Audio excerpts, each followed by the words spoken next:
the chance to do something. Also, that White Herb on the Sneasler would, of course, activate if Intimidate came in. Yeah, it's not so clear how that Incineroar even does into that team. Well, speaking of Incineroar, it is actually front and center for Giuseppe, paired up with that Blood Moon Ursaluna. And you were just talking about the way to counter it. We're going to have the Corviknight on the field, using its Psychic Seal to get a special defense boost up, and that Mirror Armor is going to bounce this Intimidate right back. Absolutely. So now Incineroar probably doesn't care so much about its attack set, but I mean, still, you probably would want to go for maybe a Flare Blitz. Now that the Corviknight has already consumed its item, Knockoff is not going to do anything, really. Indeedee, though, on the other hand, might be threatened a little bit by a potential Knockoff. So you could just try and go for like a trick. But yeah, I don't think you want to lose the Indeedee right away. So yeah, also Nils hovering over a switch here to Tyranitar makes a lot of sense. That Corviknight, though, really in a good position. Like Corviknight, Oh, I was going to say, the Indeedee is fast, right? It was holding that Choice Scarf, but as you were saying, actually putting it on one of the opposing Pokemon isn't going to give you a benefit. Yeah, absolutely not. No, yeah, you don't really need any of the items that are over on Giuseppe's Pokemon anyway. But yeah, I was going to say, Corviknight, one of the very, very few Pokemon that can actually take on an Ursaluna and really take both the ground type and the normal type attacks. Exactly. It does work very well defensively into the Ursaluna here. We're going to see a few switches on the field, though. The Incineroar is going to retreat. It's the Tyranitar that's just joined us, sets up that Sandstorm as well. Yeah, so now Giuseppe not going for that knockoff right away, but wants to reposition just a little bit. Now that we have both of these field effects on the field, though, that is definitely what Nils likes to see, playing in both Sandstream and Psychic Terrain, but gives the opportunity to Giuseppe to bring in a Pokemon, and it is that Dragonite. So even though Corviknight will be able to get up a bulk up right away, with Haze, yeah, sure, you can try and set up the boosts from bulk up once again, but you will never be able to recover that Psychic Seed. Oh my goodness, look how little damage that did into the Tyranitar. Wow. That's incredible. I mean, when the sand is on the field as well, that gets a special defense boost to those rock types, so it's going to put Tyranitar in an even better position against a special attacker like Ursaluna. Yeah, so only one Pokemon takes damage from the Sandstream at the end of this turn, but it is so meaningful because now Dragonite loses the effect of its ability Multiscale, which would have halved any incoming damage if it was still at full HP. So I think the first couple of turns, Nils can be pretty happy, but now is the turn where, yeah, maybe Giuseppe, if he can get off that big Haze, then it is a little bit more difficult for that Corviknight to run away with the game. Not this turn, however. It's just going defensively and going for a Protect away from that Brave Bird that was coming its way. Ursaluna can retaliate with the Earth Power, does a decent amount of damage, but that special defense boost from the Sand really paying off here. The Rock Slide comes through, of course, not going to connect on the Flying type, thanks to the Protect, and we'll do a little bit of chip damage to the Ursaluna. Yeah, nice play there by Giuseppe. It's one of those, okay, I know that you know situations. So he knew that, of course, for Nils, Dragonite is the threat right now, right? The Ursaluna, well, we saw how much that Earth Power did. It's still a little bit of damage, but there was always the option for Tyranitar to maybe Terrestrialize into flying, so you're not even sure, is Giuseppe just going for that Earth Power, or maybe is he a little bit scared of that to come out? So instead, Nils wanted to target down that Dragonite, but yeah, clever Protect, but now, of course, this is another opportunity for Nils to just go for a double target into that Pokemon. I feel like Dragonite can't do a lot of damage either, so this might be the opportune moment to go for that Haze, just kind of neutralize the threat that is that Corviknight with the boosted Brave Birds, and quite rightly so, get that Ursaluna off the field. It's really doing not a lot of damage to the Tyranitar, and it can normally not do anything to the Corviknight either, so bring in this Golden Go instead, and there comes the Haze, resetting all the stats on the field. Yeah, really important to get rid of all the boosts on the Corviknight because, yeah, while bringing in Gholdengo, it is... Oh, that might be enough together with a Rock Slide. A lot of damage coming out from that Brave Bird, but it's actually the knockoff into the Gholdengo. Big play by Nils, predicting that switch or at least covering for it. Wow, one-hit knockout on the Gholdengo. He's controlling the terrain, he's controlling the weather, he's controlling the match. Fantastic play by Giuseppe, I think, making that switch, but an even better read by Nils. And I actually like going for the knockoff there because even if, you know, the Ursaluna had stayed in, you would have got rid of the Assault Vest, leaving it a little bit more vulnerable. So a brilliant, opportune moment for Nils to seize control in this game. Yeah, absolutely. And I was about to say, okay, without those boosts now with the Haze, it is tough for that Corviknight to deal with the Gholdengo with the Power Trip because the base power is now so low. But you don't even need it. You don't need to have a Corviknight to deal with that Gholdengo because now Ursaluna comes back in, and just looking at the lineup here for Giuseppe, there is not really any Pokemon that can touch the Corviknight, especially if it gets up another one of those bulk up boosts. Exactly, and it's not like you can bring the Incineroar safely in either. It's not going to be able to intimidate with that mirror armor in place. It will just send it right back. Tyranitar is going to have to take all of these scale shots coming his way. Yeah, that might be tough. It's got all of them. It's got 4, not quite managing to get the 5th one for the potential knockout. But Dragonite will at least get a speed boost to its advantage. But if something like a Rock Slide is coming through, or even another Brave Bird, that's going to get the knockout. Yeah, that's curtains for that Dragonite. Of course, if it managed to get the knockout here on the Tyranitar, then maybe, yeah, the positioning would look a little bit better here. But, yeah, following up with the Blood Moon into the Tyranitar is enough to knock it out, right? But the Corviknight is the real threat. Yes, no wonder what Nils' last Pokemon is. We might have had a sneak peek earlier. There we go. Thank you very much, Nils, for showing it to us. It's going to be that Excadrill in the back that wants to benefit from that sand, but Indeedee also can potentially come in, provide a little bit of support, perhaps. Yeah, so now you got to think about, okay, if I bring an Excadrill, of course, it would be in a prime position to just go for an Earthquake against that Incineroar and Ursaluna Blood Moon. But of course, you would have to take that Intimidate, which you don't really want to, and you don't really have to, even if the effect of Sandstorm runs out. Excadrill probably still faster than both of Giuseppe's Pokemon, so instead, bringing in the Indeedee, super safe. Corviknight, once again, with a Mirror Armor, is protected from any Intimidates and can start to set up again. And that Excadrill as well, because it's carrying the Focus Sash, it can come in and kind of sweep up at the end of the game as well. Can afford to take one hit. You know you're always going to be able to hang on, and if you've got Earthquake locked in, then Incineroar and Ursaluna can go down. I think if you're Nils now, you just want to try and get some damage on that Ursaluna to enable the sweeping cleanup of that Earthquake a little bit later on. Expanding Force, doing a decent chunk.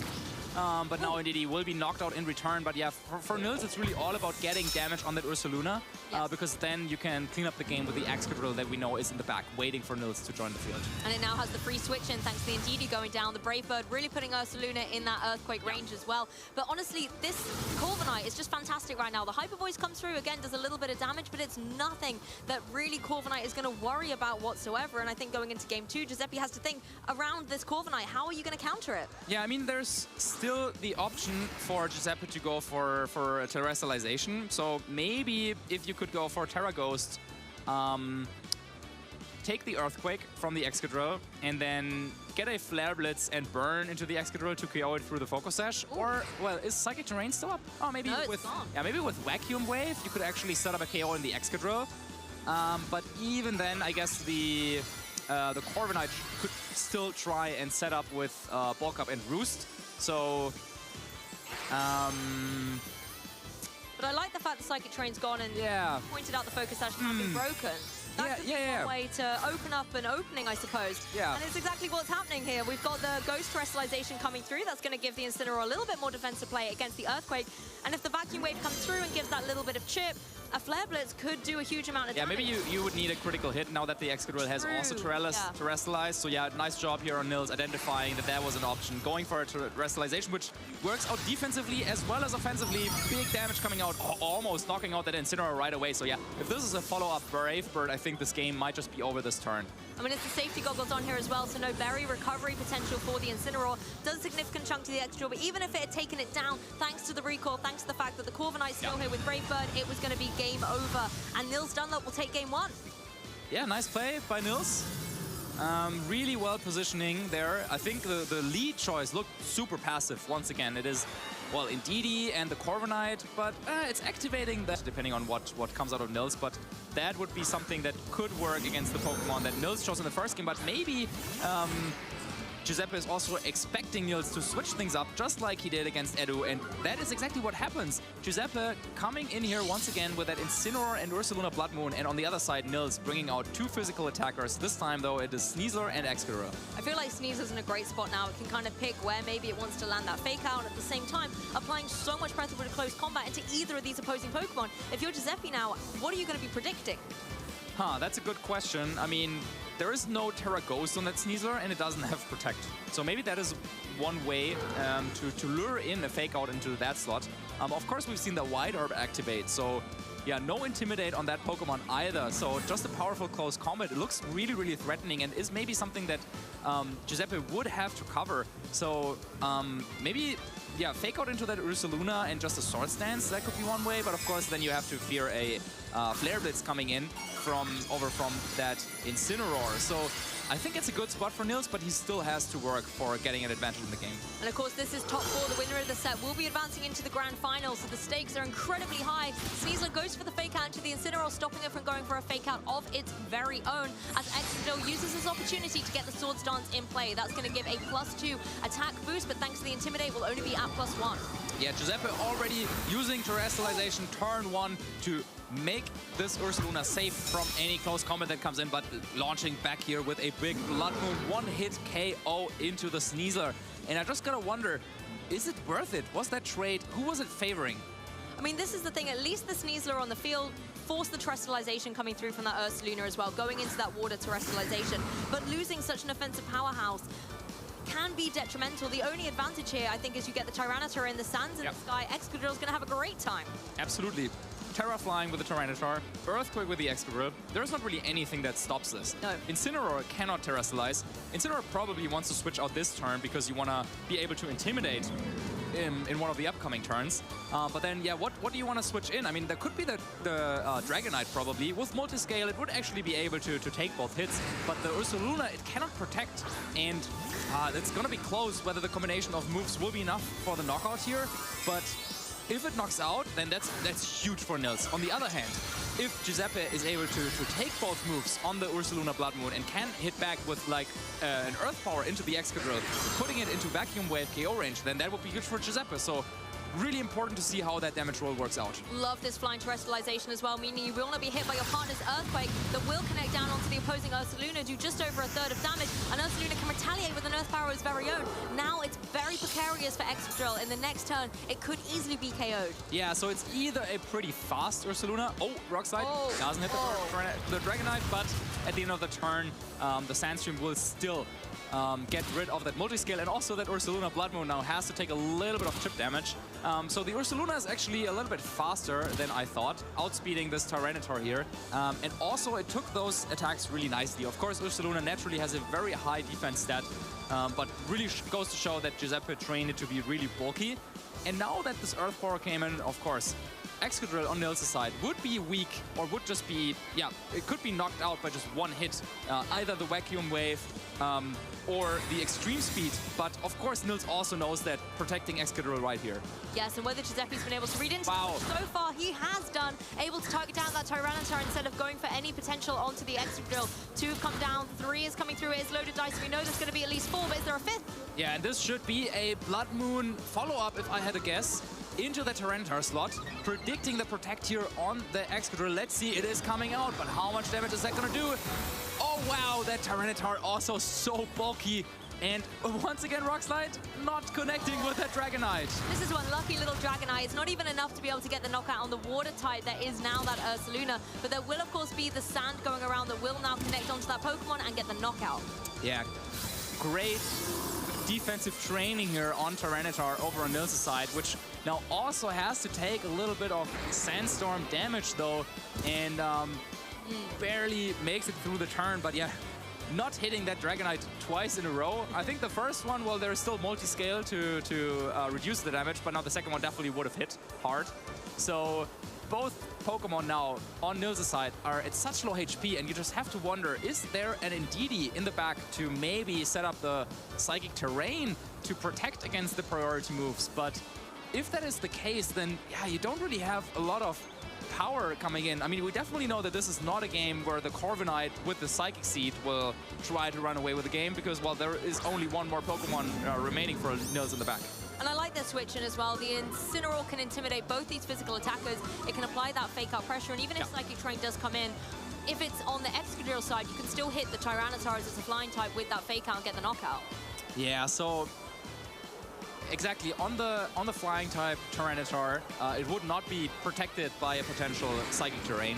So yeah, that would be a relatively safe move to go for the fake out in that slot. But yeah, if it's switched into an Indeedee, and you were to go for double priority moves, then that could be disastrous for Giuseppe. So you need to be very smart with your targeting here. Even though Nils' Pokemon are at such low HP, well, they're still so threatening. And you can also try and maybe play a little bit defensively, because at the end of the turn, Tyranitar would be knocked out to the Sandstorm chip damage. Now, if this Excadrill has gone for the Earthquake, that's obviously going to hit its partner Indeedee as well, that has just switched in. But it is setting up that Psychic Terrain. I think this is the right move. Switching out that Tyranitar, enabling that the Incineroar cannot go for the Fake Out. Wow. And it wasn't even going for it anyway. Giuseppe's not falling for it. Yeah, once again, no priority moves. Earthquake. Incineroar can take it, and now with a double up here, Scale Shot, knocking out the Excadrill, getting the boost in speed, and potentially this Incineroar knocking out the Indeedee. That would be great for Giuseppe. Yes, of course, Dragonite going to take the drop and then the boost that comes through from the Scale Shot. Incineroar still free to move. The knockoff will get the KO, and now Tyranitar comes back in. It's only, I think, got about 5 HP remaining. It's going to be gone in a matter of turns. Yeah, absolutely. Phenomenal targeting here by Giuseppe. Not falling for the trap that Nils has set up with that Indeedee, and not going for any priority moves twice in a row. First, predicting the Protect on the Excadrill, doubling into the Tyranitar, and now once again, not going for any Fake Out or any extreme speed, but instead taking the knockouts here and not giving Nils any opportunity. And I think that Giuseppe played this really well, identifying there wasn't the Corviknight here as well. You were really playing around this kind of sand duo and putting them both in a very dangerous spot where you were able to get the damage down, put them in a range of just a priority move. I think shows that he closed out this endgame really well. Yes, the Rock-Slide misses on the Dragonite were unfortunate. The first one, as we've already said, didn't really matter thanks to the multi-scale. But even so, I think the Dragonite would have been in potential to be able to take one of those at least. Yeah, definitely. Yeah, without those misses, I wonder if the Dragonite could have maybe taken them or not. But, well, either way, I think it's going to go to a game 3, so it doesn't really matter, right? What matters is what is ahead of both of these players.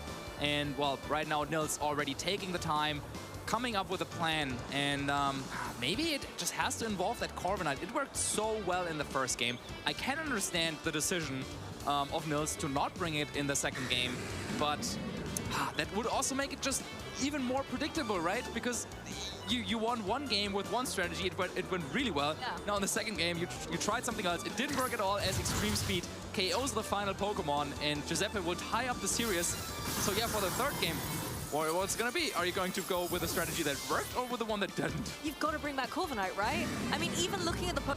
let's see, we're jumping into game 3.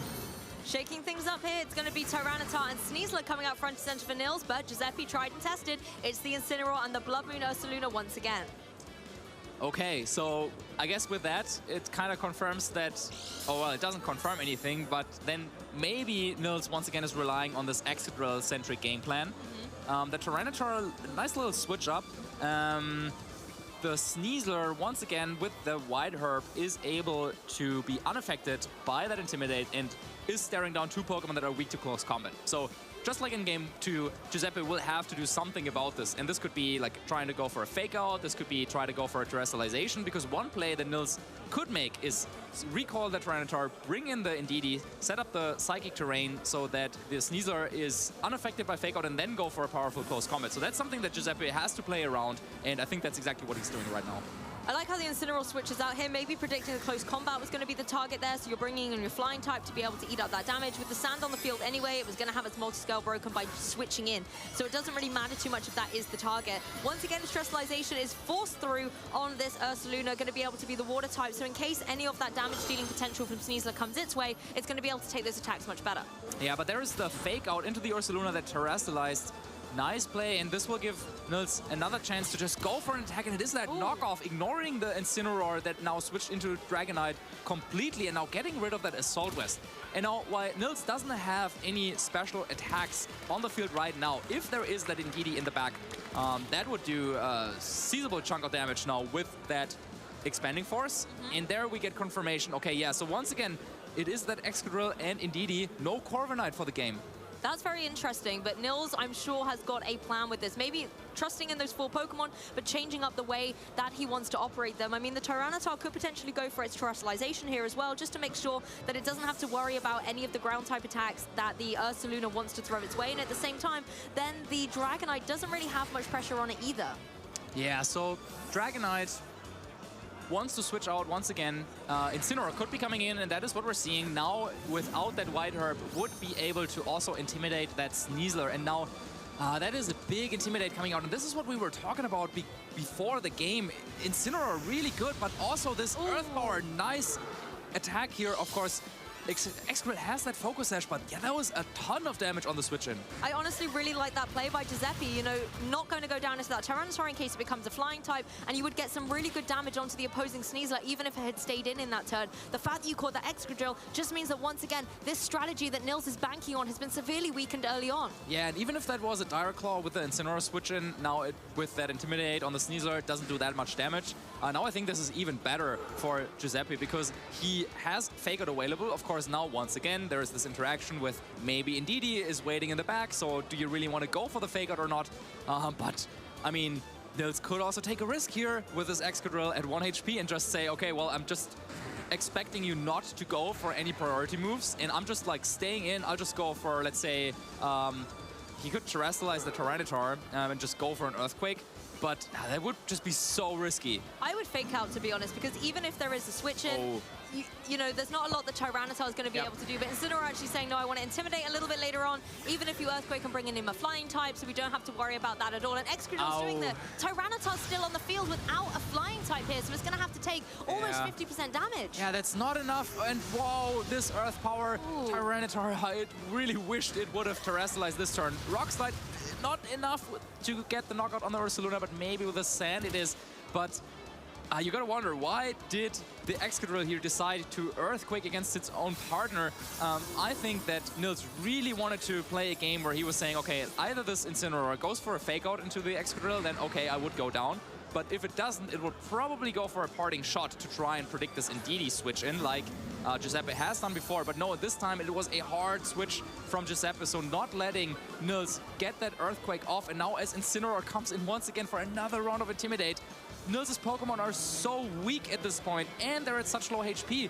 So yeah, really well played by Giuseppe up until this point. But I mean, there's still Rock Slide in there. We still have Iron Head, which also has a chance to flinch. But I think first Nils might have to switch around a little bit just to get rid of those Intimidate drops. Well, you've got to keep the Excadrill in the game in order to potentially get those flinches through. Incineroar in a position where it could go for the Fake Out, even if something like the Indeedee comes in. Tyranitar's been intimidated multiple times now. It's really not going to be doing too much damage. That can enable the Dragonite to be able to clean up.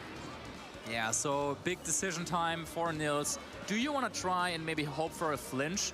Are you expecting a Fake Out to come through this turn? Once again, no priority moves, just like before, but no flinch either. Scale Shot hits, and this will knock out the Tyranitar. And it could be the last hurrah as well for its partner Excadrill, as Incineroar is yet to move and will be able to find its mark down onto this very exposed 1 HP remaining Excadrill. Dragonite, I think, in a prime position there, getting its knockout and knowing that when the Sneasler comes back in as well, it's going to have potential there. Yeah, now getting that big double KO means Nils is down to his last 2 Pokemon, his tournament life on the line. This is game 3, and it looks like Giuseppe has played himself into a nice spot, especially if there is a Goldengo in the back, because with the current last 2 Pokemon remaining for Nils, there's not really anything that could touch a Goldengo at this point. That's honestly such a great observation, because we saw at the beginning of the game, Giuseppe switch out that Incineroar, maybe worrying that something like a close combat was going to come its way, and with a lot of HP remaining on Incineroar, that could be a great play for Nils. But if a Goldengo appears in that slot being a Ghost type, it's going to do nothing, and that really does show that Giuseppe has all the pieces of the puzzle he can move around here to be able to close out an endgame. Yeah. Nils does have a lot of HP, but Indeedee can't do anything to Incineroar, right? Yeah, exactly. Like, which move do you want to lock yourself into? I mean, you could try and use Trick maybe to get rid of the Choice Scarf, or you could try to lock into Terra Blast. But then once again, if it is that Goldengo in the back, then you would absolutely do no damage to that Goldengo. And Giuseppe now going on the defensive this turn, but yeah, if he has Goldengo in the back, he might already know how this game is gonna end. Yeah, Sneasler can't even touch it with the Dire Claw because it's Steel type. It's really completely neutralized. So Giuseppe playing through slowly at this point. Close combat is going to come through though and get the knockout on Incineroar, but depending on what's in the back, this game could be wrapped up. Yeah, this might be the reveal now, which could decide this game. I mean, if it is something like Clefable, then I would give this to Nils. But if it is that Goldengo, then this is exactly the Pokemon that Giuseppe needs. And it is that Goldengo.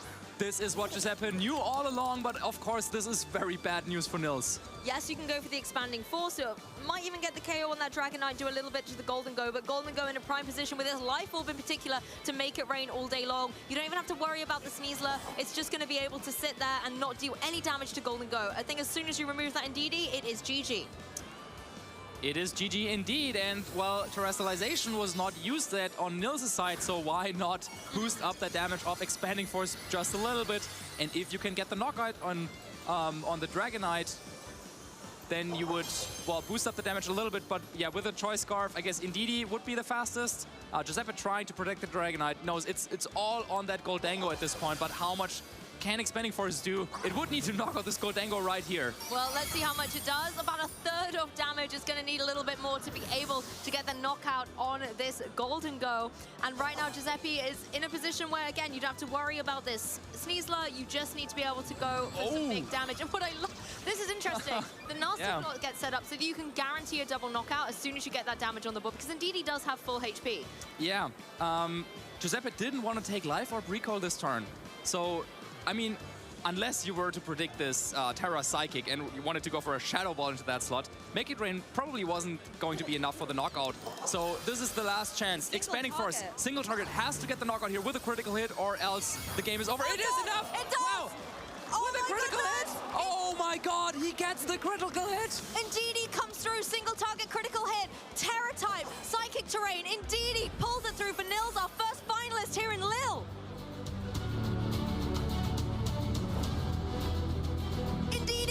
I cannot believe what we are seeing.